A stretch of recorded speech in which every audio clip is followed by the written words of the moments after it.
The Lord of the Rings by J.R.R. Tolkien. Part 2. The Two Towers. Aragorn sped on up the hill. Every now and again he bent to the ground.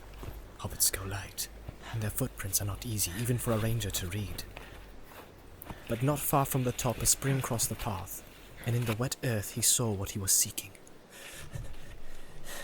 I read the signs aright, he said to himself. Frodo ran to the hilltop. I wonder what he saw there. But he returned by the same way, and he went down the hill again. Aragorn hesitated. He desired to go to the high seat himself, hoping to see there something that would guide him in his perplexities. But time was pressing. Suddenly he leaped forward and ran to the summit, across the great flagstones and up the steps. Then, sitting in the high seat, he looked out. But the sun seemed darkened, and the world dim and remote. He turned from the north, back again to north, and saw nothing, save the distant hills, unless it were that far away he could see again a great bird like an eagle high in the air, descending slowly in wide circles down towards the earth. Even as he gazed, his quick ears caught sounds in the woodlands below, on the west side of the river. He stiffened. There were cries, and among them, to his horror, he could distinguish the harsh voices of orcs. Then suddenly, with a deep-throated call, a great horn blew, and the blasts of it smote the hills and echoed in the hollows, rising in a mighty shout above the roaring of the falls.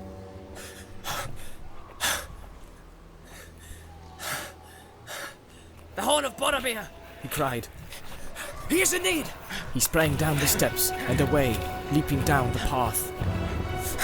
Alas, and in fate on this day, and all that I do goes amiss! Where is Sam? As he ran, the cries came louder, but fainter now, and desperately the horn was blowing. Fierce and shrill rose the yells of the orcs. Suddenly the horn call ceased. Aragorn raced down the last slope, but before he could reach the hill's foot, the sounds died away, and as he turned to the left and ran towards them, they retreated, until at last he could hear them no more. Drawing his bright sword and crying, Elendil! Elendil! he crashed through the trees.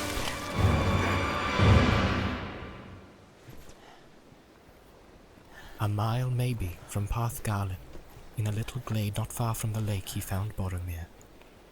He was sitting with his back to a great tree, as if he was resting. But Aragorn saw that he was pierced with many black feathered arrows. His sword was still in his hand, but it was broken near the hilt. His horn, cloven in two, was at his side. Many orcs lay slain, piled all about him and at his feet. Aragorn knelt beside him. Boromir opened his eyes and strove to speak. At last slow words came. I tried to take the ring from Frodo, he said. I'm sorry. I have paid. His glance strayed to his fallen enemies. 20 at least lay there. They have gone, halflings. Orcs have taken them. I think they are not dead. Orcs bound them. He paused and his eyes closed wearily. After a moment he spoke again. Farewell, Aragorn.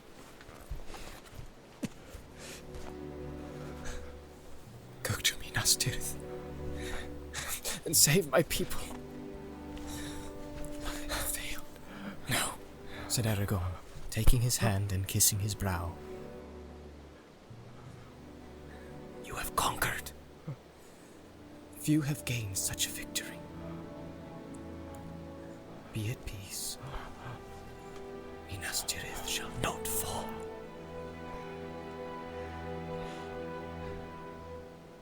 Boromir smiled. Which way did they go? Was Frodo there? Said Aragorn. But Boromir did not speak again.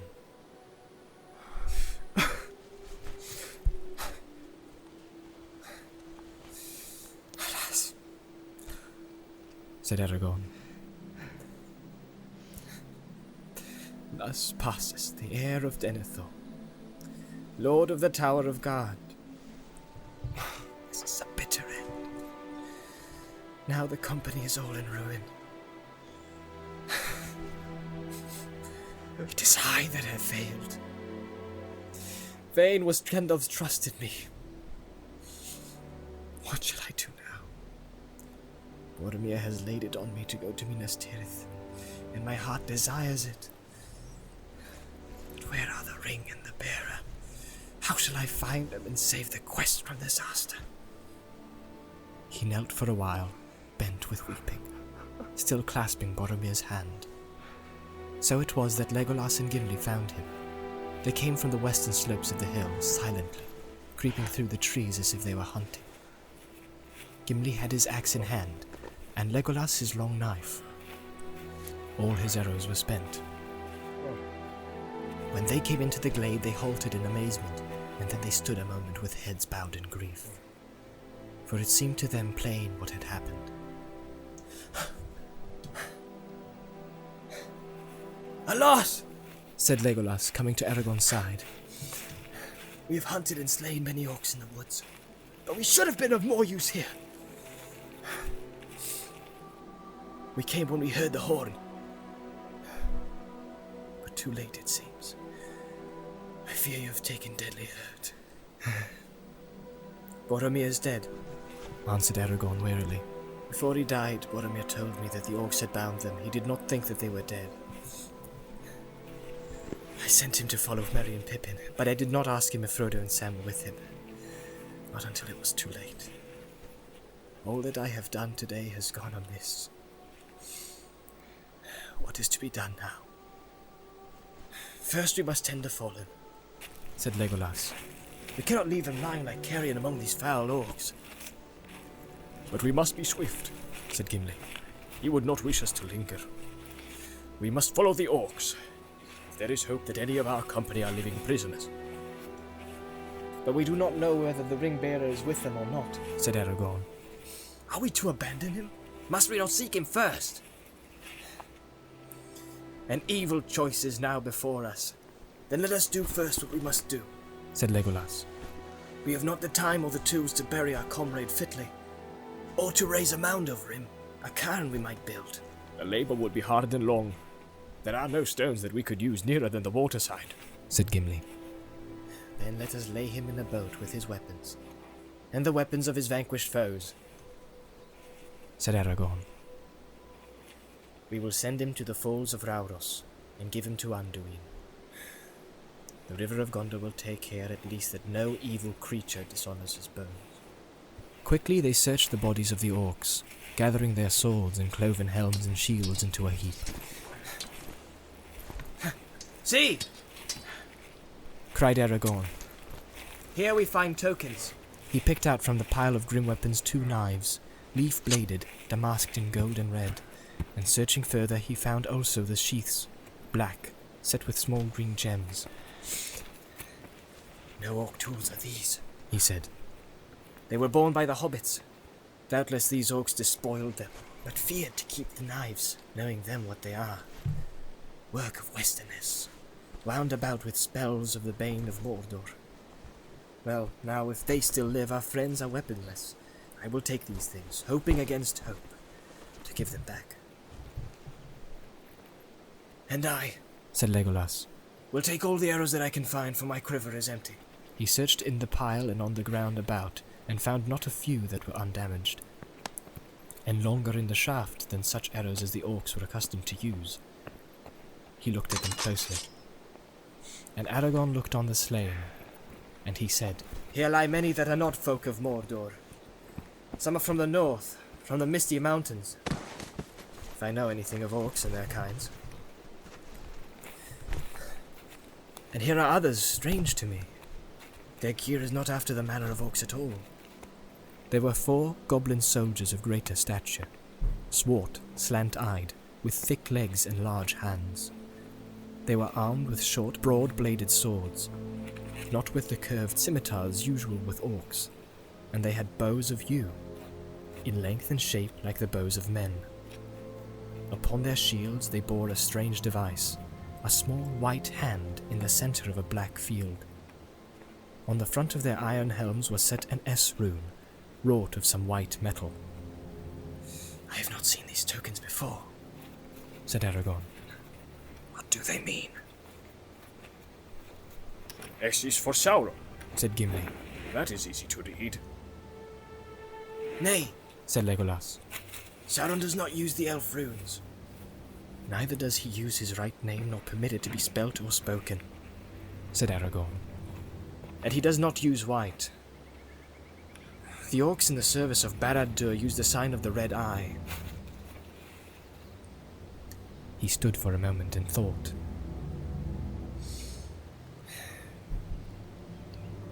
S is for Saruman, I guess, he said at length.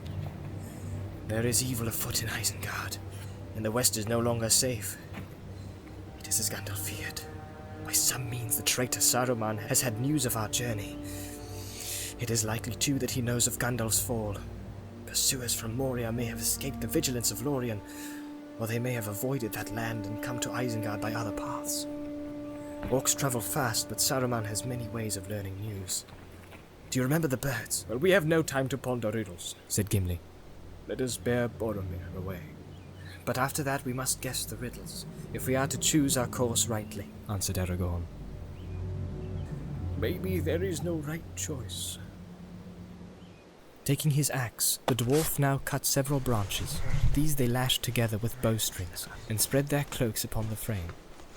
Upon this rough bier, they carried the body of their companion to the shore, together with such trophies of his last battle as they chose to send forth with him. It was only a short way, yet they found it no easy task, for Boromir was a man both tall and strong.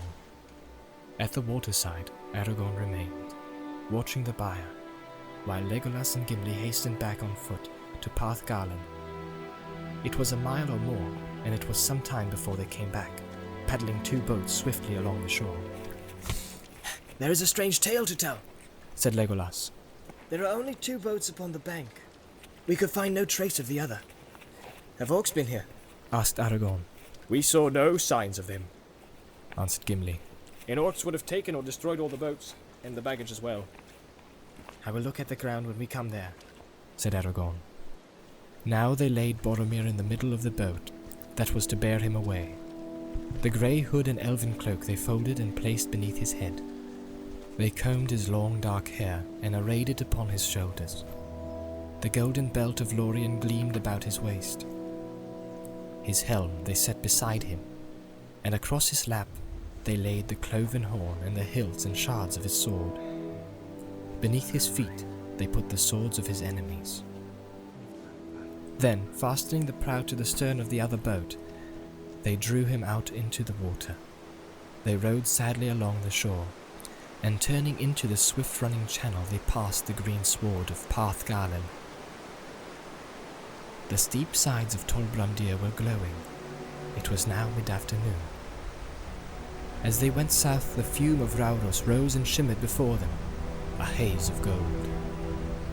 The rush and thunder of the falls shook the windless air. Sorrowfully, they cast loose the funeral boat. There Boromir lay, restful, peaceful, gliding upon the bosom of the flowing water. The stream took him while they held their own boat back with their paddles. He floated by them, and slowly his boat departed, waning to a dark spot against the golden light. And then suddenly it vanished. Rauros roared on unchanging. The river had taken Boromir, son of Denethor, and he was not seen again in Minas Tirith, standing as he used to stand upon the White Tower in the morning.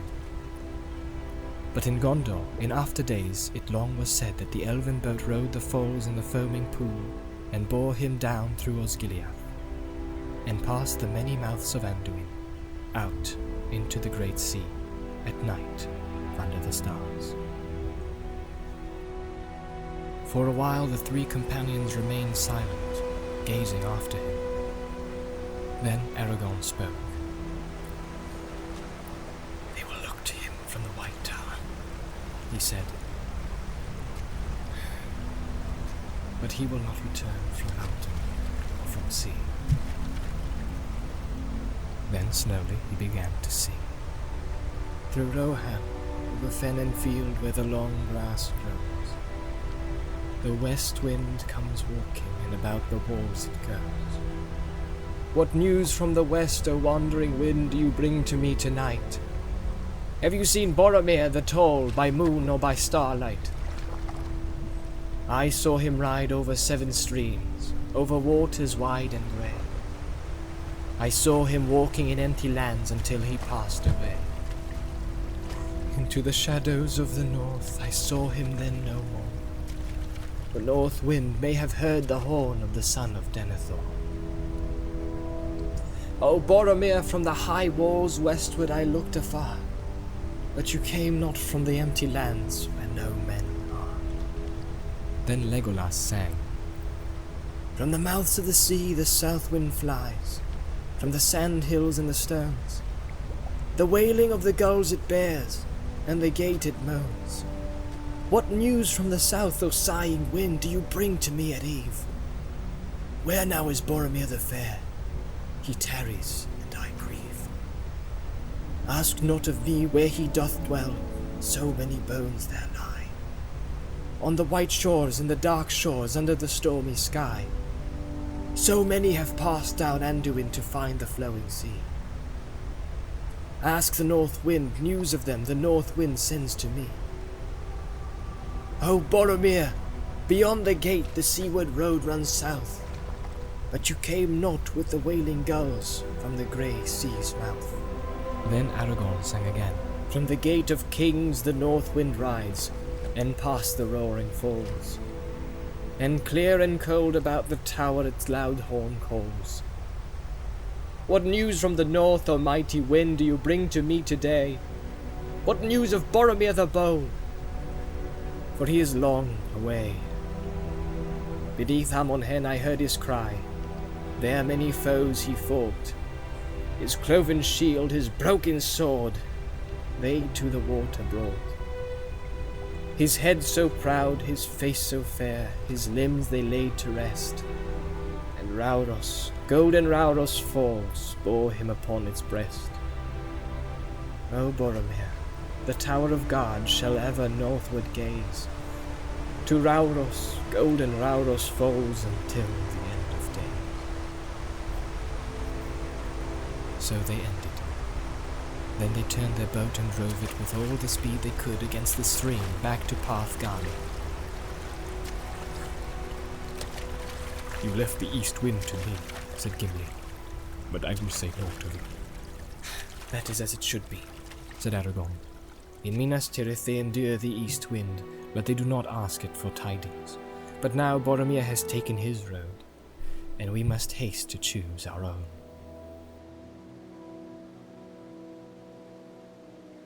They surveyed the green lawn quickly but thoroughly, stooping often to the earth. No orcs have been here on this ground, he said. Otherwise nothing can be made out for certain. All our footprints are here, crossing and recrossing. I cannot tell whether any of the hobbits have come back since the search for Frodo began. He returned to the bank, close to where the rill from the spring trickled out into the river. There are some clear prints here, he said. A hobbit waded into the water and back, but I cannot say how long ago. How then do you know this riddle? Asked Gimli. Aragorn did not answer at once, but went back to the camping place and looked at the baggage. 2 packs are missing, he said, and one is certainly Sam's. It was rather large and heavy. This then is the answer. Frodo has gone by boat, and his servant has gone with him. Frodo must have returned while we were all away. I met Sam going up the hill and told him to follow me, but plainly he did not do so. He guessed his master's mind, and came back here before Frodo had gone. He did not find it easy to leave Sam behind. But why should he leave us behind and without a word? Said Gimli. That was a strange deed. And a brave deed, said Aragorn. Sam was right, I think. Frodo did not wish to lead any friend to death with him in Mordor. But he knew that he must go himself. Something happened after he left us that overcame his fear and doubt. Maybe hunting orcs came on him and he fled, said Legolas. He fled, certainly. Said Aragorn. But not, I think, from orcs. What he thought was the cause of Frodo's sudden resolve and flight, Aragorn did not say. The last words of Boromir he kept long secret. Well, so much is at least now clear, said Legolas. Frodo is no longer on this side of the river. He can only have taken the boat, and Sam is with him. Only he would have taken his pack. Our choice, then, said Gimli. is either to take the remaining boat and follow Frodo, or else to follow the orcs on foot. There is little hope either way. We have already lost precious hours. Let me think, said Aragorn. And now may I make a right choice, and change the evil fate of this unhappy day. He stood silent for a moment.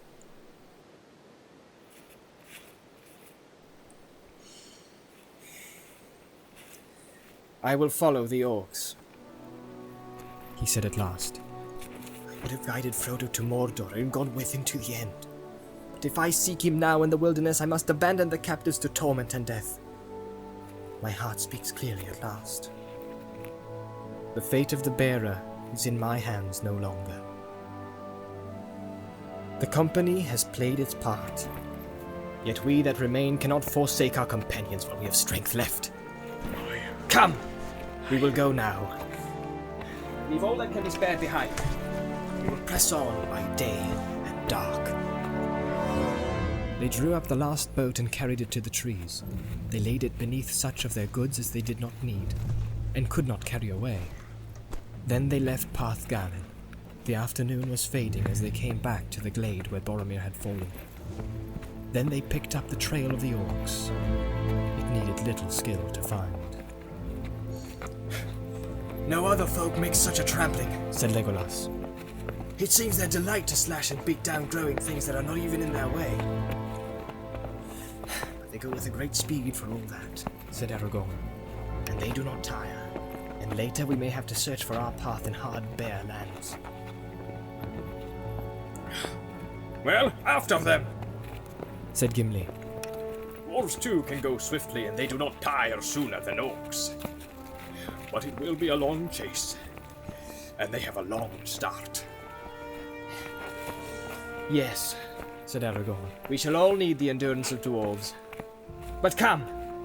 With hope or without hope, we will follow the trail of our enemies.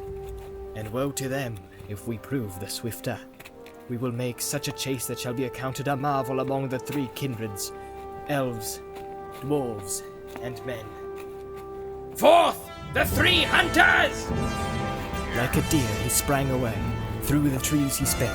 On and on he led them, tireless and swift, now that his mind was at last made up. The woods about the lake they left behind. Long slopes they climbed, dark, hard-edged against the sky, already red with sunset. Dusk came. They passed away, grey shadows in a stony land.